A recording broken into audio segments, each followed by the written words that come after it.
안녕하세요. 50 이후의 삶의 지역살이를 더하다 첫 번째 순서를 맡은 패스파인더의 김만희입니다. 지난 1년간 서울시 도심권 50플러스 센터와 패스파인더가 함께 한 여행처럼 시작한 지역살이 이야기와 지역살이 방향에 대해 15분간 말씀드리겠습니다.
동영상 잘 보셨나요?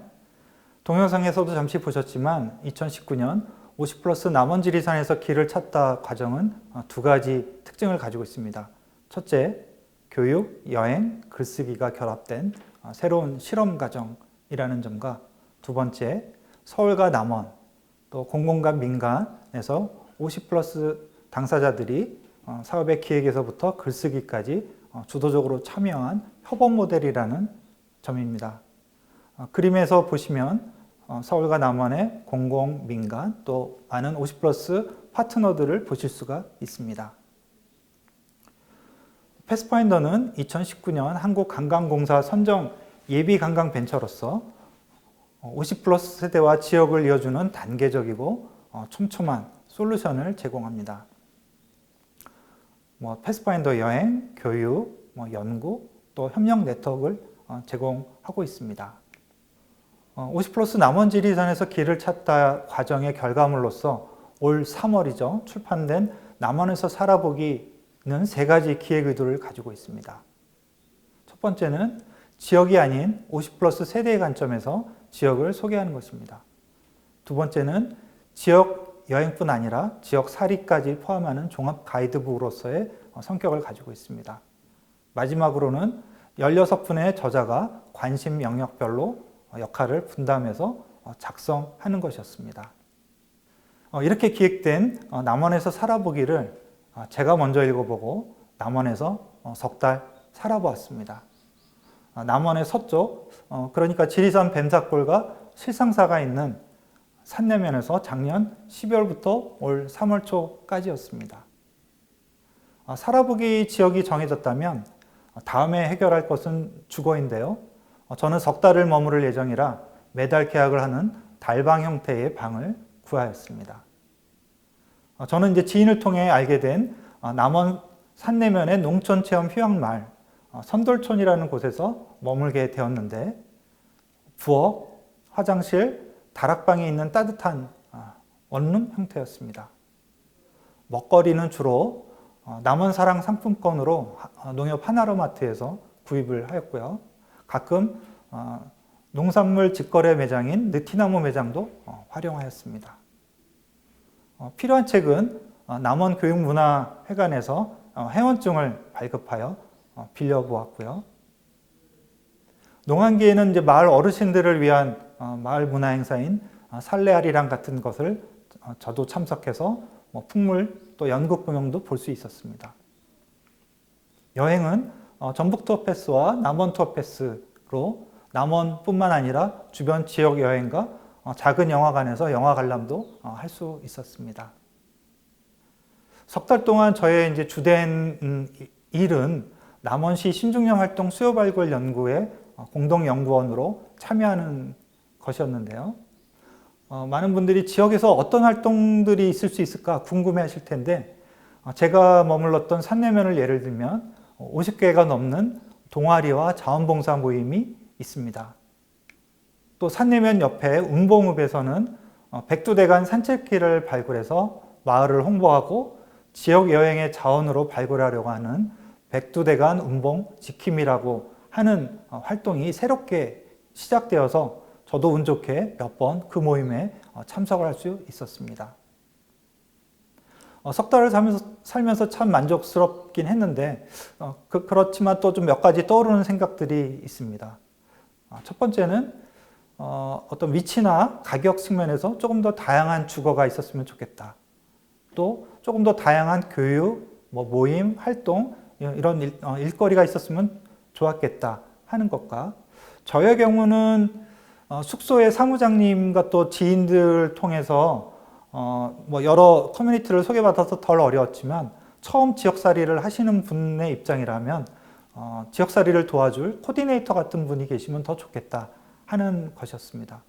마지막으로 저는 제가 원하는 시기에 원하는 지역을 선정해서 내려갔지만 지역 주민 입장에서는 낯선 방문자를 어떻게 생각할까, 그분들에 대한 배려도 좀 필요하지 않을까 하는 생각을 해보았습니다. 몇 년 전부터 지역살이 또 살아보기 관련돼서 많은 얘기들이 되고 있는데, 먼저 지역살이를 다룬 영화 2개를 살펴보겠습니다. 첫 번째는 2012년 영화 내가 고백을 하면에서의 그 두 주인공은 각자 서울과 강릉에 살면서 주말에 서로 주거를 바꾸면서 생활하는 그런 걸 다룬 영화였고요. 최근 영화죠. 죽도 서핑 다이어리라고 하는 영화에서는 개인적인 여러 상황 속에서 양양에 살게 되면서 서핑을 또 배우고 즐기는 사람들의 모습이 그려지기도 했습니다. 책을 통해서는 더 많은 지역사회와 관련된 내용들이 있는데, 우선 어디에서 한 달 또는 1년 살아보기, 그런 류의 책들은 제가 한번 세어봤더니 20권도 넘게 나와 있었습니다. 또 조금 다른 유형으로는 지역마다 한 달씩 살아보면서 세계를 여행하는 그런 류의 책도 나와 있는데, 나는 떠났다 그리고 자유를 배웠다, 이 책의 경우 저는 단순 여행 서적을 넘어서 제가 개인적으로 패스파인더 사업을 하게 된 어떤 계기도 됐고, 또 많은 생각을 하게 해준 책이었습니다. 최근에는 원하는 곳에서 일도 하고 또 여행도 할 수 있는 그런 류의 책들도 등장을 하고 있습니다. 지금 코로나19 상황 속에서 원격 근무의 흐름이 조금 더 커지지 않을까 하면서 이런 책들도 더 주목을 받을 것으로 예상을 하고 있습니다. 지역살이와 관련한 이렇게 여러 이제 흐름들을 조금 더 정리를 해보면, 첫 번째는 이제 여행의 패러다임이 변하고 있다는 것입니다. 여러분도 아시다시피 코로나19로 해서 기존의 단체 패키지 여행에서 어떤 체험형, 체류형 여행이 더 확대될 것으로 예상이 되고, 어떤 해외여행보다는 국내의 농촌 여행에 대한 관심이 더 확대될 것으로 예상을 하고 있습니다. 또 우리 50플러스 세대의 현황과 어떤 특징들을 다시 한번 생각을 해보면, 50플러스는 여행을 참 좋아하죠. 퇴직 후 희망활동 1순위도 여행, 또 버킷리스트에서의 1순위도 여행입니다. 또 연령대로 보면 기농기촌의사가 가장 많은 계층이 50플러스인데 20대에 비하면 3배 이상 높습니다. 또 최근 어떤 로컬의 중요성이 부각되는데 그 이유는 어떤 개성, 창의성, 차별화된 경험의 원천이 로컬이기 때문입니다. 그래서 로컬에서 많은 도전과 실험이 이루어지고 있습니다. 지역설이 관련된 정부와 지자체 움직임도 조금 더 살펴볼까요? 그전에는 이제 청년층 중심의 농촌 활성화 얘기들이 많이 되었다면 최근에는 창조계층 활용 방안이라는 이름 하에 신중년이나 은퇴자들을 활용한 농촌 활성화에 대한 얘기들도 많이 말이 되고 있습니다. 광역지자체를 중심으로 어떤 지역에서 살아보기 사업들도 되고 있는데 전남에서 먼저 살아보기라든지 경남, 또 전북, 서울에서 이루어지고 있습니다. 공무원 연금공단 같은 곳에서는 연금 생활자를 대상으로 은퇴자 공동체 마을을 형성해서 또 운영하는 그런 사업들을 진행을 하고 있습니다. 예, 앞서 말씀드린 전남에서 먼저 살아보기인데요. 2019년부터 진행이 되어 왔고요. 짧게는 5일부터 2달까지 살아보기를 지원을 해주고 있습니다. 경남형 한 달 살이입니다. 이거 이번 달이죠. 2020년 5월에 새로이 발표된 사업인데 통영 등 5개의 시군에서 짧게는 3일, 길게는 한 달까지 살아보기를 지원해주고 있습니다. 전남과 경남의 사업을 한번 비교해보면 조금 비슷하면서도 다른데요. 전남은 청년 인구 정책과가 주관해서 인구 유입을 좀 목적으로 조금 더 하는 사업이고요.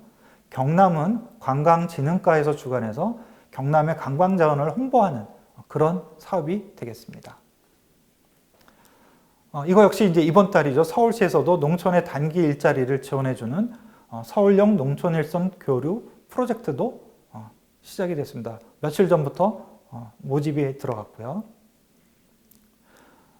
은퇴자 공동체 마을은 제주와 남원 등 11개 시군에서 지금 이루어지고 있는데 이후 강의를 해주실 남원의 농촌활력가 배 과장님께서 조금 더 자세하게 설명을 해주실 예정입니다. 지난 3월부터 약 한 달간 서울시 도심권 50% 센터에서 진행한 지역살이 설문조사 결과를 간단히 말씀드리겠습니다.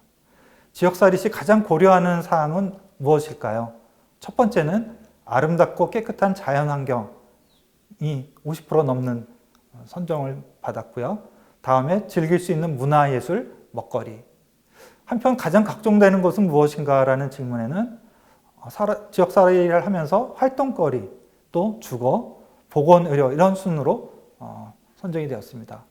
그리고 작년에 남한편에 이어서 올해 만약에 다음 지역을 한다면 어디를 가장 선호하시는지에 대한 질문에서는 첫 번째는 강원도, 그 중에서도 강릉, 또 그 다음에 속초와 춘천이 선정이 되었습니다. 자, 그럼 왜 우리가 50+ 세대에게 지역살이를 이렇게 얘기를 할까요? 50+ 지역살이는 50+ 세대와 지역 모두의 어떤 공유 가치를 창출할 수 있는 사업이 되겠습니다. 50+ 세대는 여행을 좋아하고 또 여행이 필요한 시기입니다. 힐링뿐 아니라 삶의 전환, 새로운 일, 관계 이런 모든 것들을 위한 또 새로운 가능성입니다. 또 코로나19 상황에서의 새로운 여행 트렌드와도 부합을 합니다.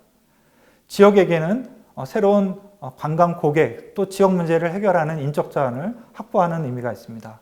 또 좀 더 나아가서 기존의 어떤 정주 위주의 기농기촌을 넘어서서 지역의 팬슈머, 또 관계 인구 확보의 계기가 되는 것입니다. 나를 위해, 또 지역을 위해 할 수 있는 것이 참 많습니다. 지역 여행을 하실 수도 있고, 지역 살이를 하실 수도 있고, 조금 더 나아가서 내가 좋아하는 지역의 팬클럽이자 컨슈머가 될 수도 있습니다. 나이 들면 우리가 늘 이렇게 살았어야 했는데 하고 생각했던 바로 그 사람이 되는 과정이라고 합니다. 함께 하시면 좋겠죠? 감사합니다.